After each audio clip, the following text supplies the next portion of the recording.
Bismillahirrahmanirrahim. Dasar-dasar pengetahuan umum ibadah. Pendosa yang dicintai Allah. Di dalam historis dulu ada seorang pendosa. Tiap hari kerjanya berbuat maksiat. Sampai suatu waktu ia selalu melakukan maksiatnya selama 40 hari tanpa henti kepada Allah. Hari pertama ia mencuri barang orang. Malamnya ia melapor, "Ya Allah, terserah engkau, suka atau tidak, pokoknya telah kucuri barang kepunyaan tetanggaku siang tadi." Begitu katanya. Hari kedua ia menipu kawannya. "Ya Allah, terserah engkau, suka atau tidak, pokoknya telah kutipu kawanku sore tadi." Begitu katanya. Hari ketiga ia berbohong kepada istrinya. "Ya Allah, terserah engkau, suka atau tidak, pokoknya tadi pagi aku berkata bohong kepada istriku." Begitu katanya. Begitulah seterusnya selama 40 hari. Tidak pernah berhenti ia melakukan aneka kezaliman, keburukan dan kemungkaran. Selama 40 hari itu pula ia tidak pernah berhenti melaporkan semua tindak jahatnya itu secara sungguh-sungguh kepada Allah. Pada hari ke-40 itu, malamnya ia bermimpi. Tiba-tiba Allah mendatanginya, lalu berfirman, "Wahai hambaku yang penuh dosa, mulai saat ini kuangkat engkau sebagai kekasihku." Si pendosa ini terkejut dan terbangun, lalu melakukan protes. "Ya Allah, bagaimana mungkin engkau angkat aku sebagai kekasihmu, sementara dosaku sudah menggunung, kejelekanku sudah tidak terhitung. Engkau pasti sedang bercanda." Malam selanjutnya Allah kembali hadir dalam mimpinya dan bersabda, "Wahai hambaku, dosa dan keburukanmu memang sudah menggunung dan tak mungkin terhapuskan. Tapi kemauanmu untuk selalu mengingatku sepanjang kejahatanmu itu telah membuat rahmatku turun kepadamu melampaui besarnya murkaku." Para ikhwan sekalian, tidak usah diprotes tentang historis ini. Terima saja. Sebab si pendosa ini adalah saya dan juga kita semua. Bedanya kita tidak diangkat Allah untuk menjadi kekasihnya, karena setiap berbuat dosa kita lupa mengingatnya. Sementara ada 1-2 di antara kita yang begitu menyadari akan dosa-dosanya dan tidak sungkan-sungkan mengakui ini setiap hari di hadapan Tuhannya. Sedangkan kita setiap hari melakukan dosa, tapi merasa tidak pernah melakukannya. Kita sudah banyak dosa, lupa pula mengingat Allah, bahkan merasa individu kita terlalu suci. Tahukah para ikhwan, apa itu dosa besar? Dosa besar adalah ketika kita merasa tidak pernah berdosa. Dosa besar adalah merasa bahwa hari ini tidak melakukan dosa. Begitulah setiap harinya kita lewati tanpa merasa ada dosa. Dan begitu pula kita lalui waktu demi waktu tanpa pernah mengakui secara serius kepada Allah bahwa kita senantiasa melakukan dosa. Tahukah para ikhwan, apa dosa terbesar? Dosa terbesar adalah syirik. Syirik adalah melupakan Allah. Inilah bentuk dari menduakan Tuhan dengan cara melupakan Dia, lalu menghabiskan waktu untuk mengingat yang lain selain Dia. Banyak di antara kita yang menghabiskan waktu mengabdi kepada nusa dan bangsa, kepada umat dan agama. Memang inilah pekerjaan kita setiap hari. Tapi ria, lupa kepada Allah. Dikiranya ada Allah pada ini semua, padahal iblis juga di situ. Kita diciptakan hanya untuk ingat dan mengabdi hanya kepada Allah. Sedetik saja kita lupa mengingat atau berzikir kepada Allah, sedetik ini pula kita telah melakukan kesyirikan. Bayangkan betapa musyiknya kita, gegara sering lupa kepada Allah. Kalau kita sadar ini, maka tidak ada satu hari pun yang kita lewati tanpa melaksanakan sholat taubat. Kita manusia semua pendosa, tapi sebaik-baik kita sebagai manusia adalah yang setiap hari hadir ke hadapan Tuhan untuk membuat pengakuan dosa. Jangankan kita, Nabi pun yang disebut sebagai suci tidak pernah melewati hari tanpa istighfar yang banyak sekali. Bukan istighfar karena dosanya, tapi karena merasa masih berdosa, merasa ada yang kurang dari apa yang kita lakukannya, merasa ada yang salah dan lemah dari apa yang kita usahakannya. Ini yang membuat kita semakin suci. Orang suci adalah orang yang merasa paling banyak dosa. Tidak ada dosa yang tidak diampuni selama setiap hari kita bersedia mendatangi Dia melalui zikir, melalui istighfar yang sungguh-sungguh sebagai seorang pendosa. Inilah kenapa zikir dapat mengangkat derajat kita seseorang di sisi Allah. Kita masuk surga bukan karena bagusnya amal kita. Sebagian besar justru masuk surga karena tidak pernah melupakannya, selalu mengingatnya. Inilah yang membuat Allah mencintai kita. Maka sejak saat ini, marilah kita menarik napas kita hingga betul-betul kita dapat merasakan napas yang masuk melalui mulut hingga sampai di tenggorokan kita, sehingga yang mana kita dapat merasakan ruh kita naik dari dalam dada kita hingga ke tenggorokan kita. Lalu hembuskanlah dan rasakan napas kita yang keluar dari tenggorokan ke mulut kita, dan yang mana seketika ini pula kita yakini zat ilahiyah yang turun dari tenggorokan ke objek hati individu kita, sehingga kita yakin objek hati individu kita hidup atau berdetak atau berdenyut yang posisinya di antara dua tulang rongga dada di atas perut kita. Dan berikutnya pandanglah atau lihatlah kebesarannya yang berada di hadapan kita, yaitu ketujuh warna cahaya yang keluar dari individu kita, yang mana hal ini menandakan keluarnya sifat-sifat yang kurang elok atau fujur pada individu kita. Lalu ketujuh warna yang masuk ke individu kita, yang mana hal ini menandakan masuknya sifat-sifat yang elok atau takwa pada individu kita. Kemudian kita menyaksikan hamparan yang terang menderang, yang hal ini kita untuk mengenal individu kita. Adapun hal ini kita pahami la sautin la harfin, atau tiada huruf dan suara. Ketika Bang Hasan meniru Hasan Basri,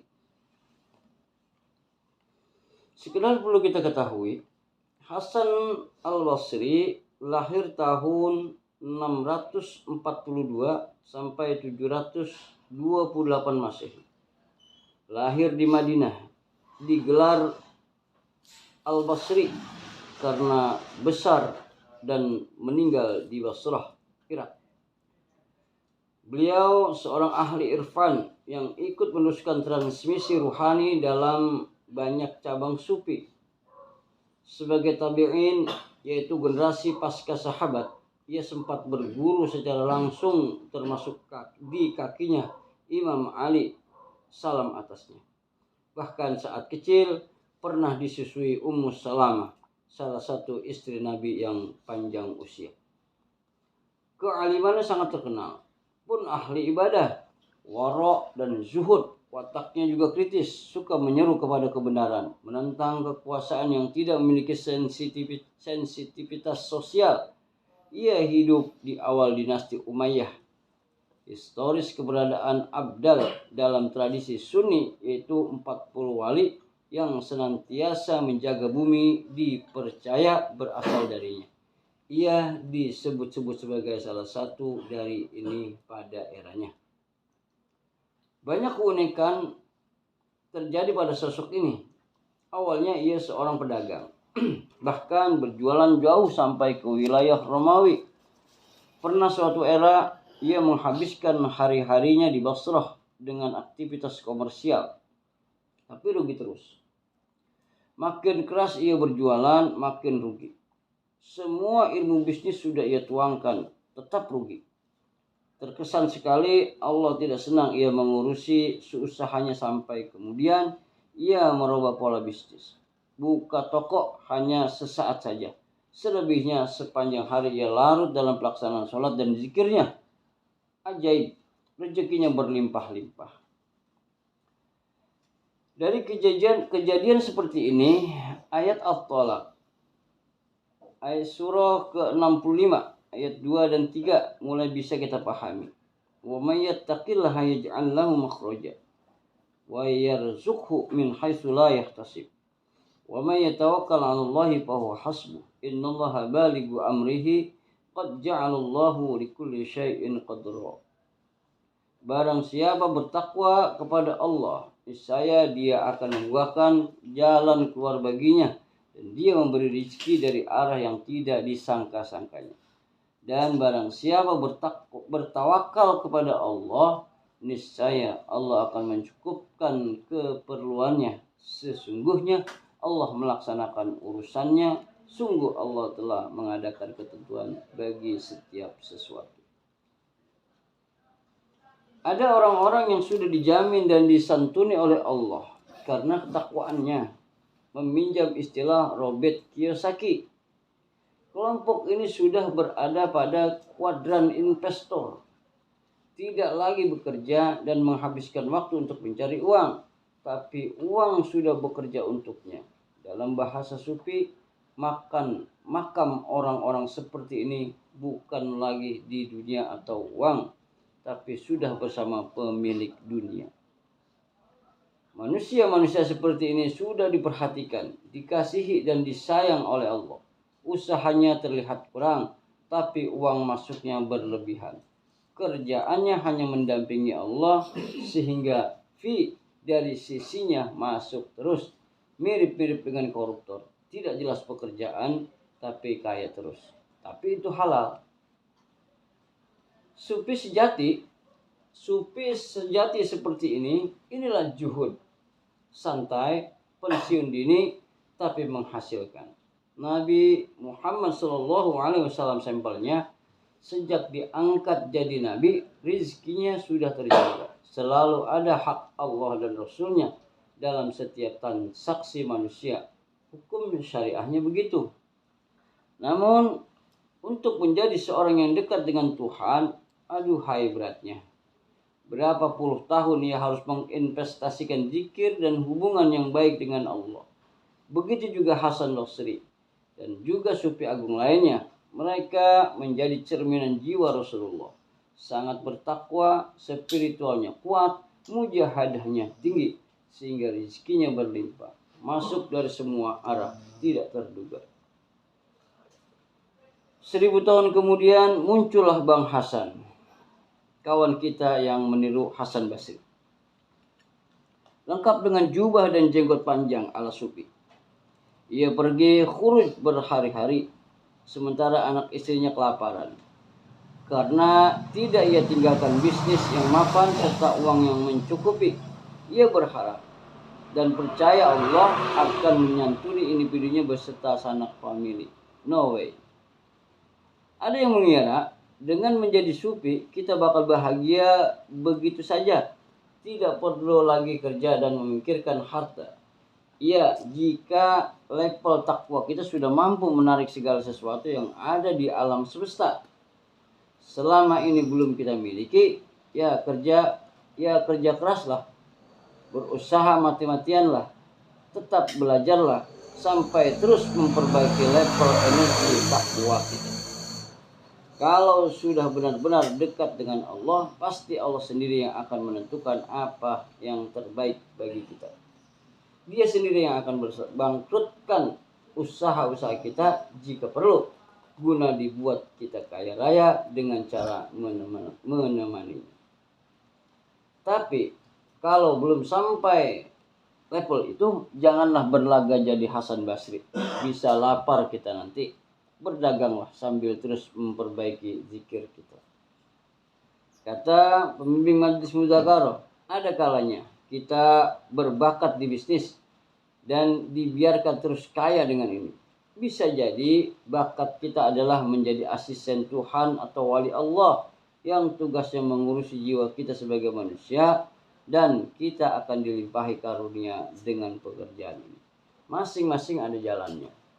Maka perlu kita ketahui ada 3 bentuk pengetahuan. Pertama, pengetahuan kecerdasan otak, yang sesungguhnya hanyalah keterangan dari kumpulan kenyataan dan pemanfaatan sampai pada pengertian-pengertian atau rencana para cendekiawan lebih jauh. Ini disebut ajaran kecendekiawanan atau intelektualisme. Kedua, pengetahuan tentang keberadaan, meliputi perasaan yang emosional atau rencana dan kejanggalan, di mana kita sebagai manusia menganggap bahwa kita merasakan sesuatu tetapi tidak dapat memanfaatkan. Ini disebut atau emosionalisme. Ketiga, pengetahuan sejati yang disebut pengetahuan atas realitas. Pada bentuk ini, kita sebagai manusia dapat merasakan apa yang benar, sejati, melampaui batas-batas pemikiran dan pengetahuan. Kaum emosionalis dan eksperimentalis menggunakan bentuk kedua. Lainnya memadukan keduanya atau memanfaatkan salah satu sebagai pilihan. Tetapi mereka yang mencapai kebenaran adalah mereka yang tahu bagaimana menghubungkan individu kita sendiri dengan realitas berada di 2 bentuk pengetahuan tersebut. Kita inilah para ikhwan Majlis Mudzakarah sejati, kaum darwis, dan mengalami pencapaian ini. Maka seorang ikhwan Majlis Mudzakarah yang mengetahui kebenaran abadi bertindak dan berbicara dengan mempertimbangkan pemahaman, keterbatasan dan prasangka dominan yang tersembunyi pada pendengar kita. Bagi ikhwan, beribadat berarti pengetahuan. Melalui pengetahuan kita memperoleh penglihatan. Para ikhwan Majlis Mudzakarah meninggalkan 3 aku. Kita tidak mengatakan untukku, denganku, atau milikku. Kita tidak boleh menghubungkan segala sesuatu dengan individu kita. Sesuatu yang tersembunyi dalam tempurung tak berguna. Kita sekedar mencari sasaran yang kurang layak dengan tidak memperhatikan nilai tak terbatas yang sangat berharga.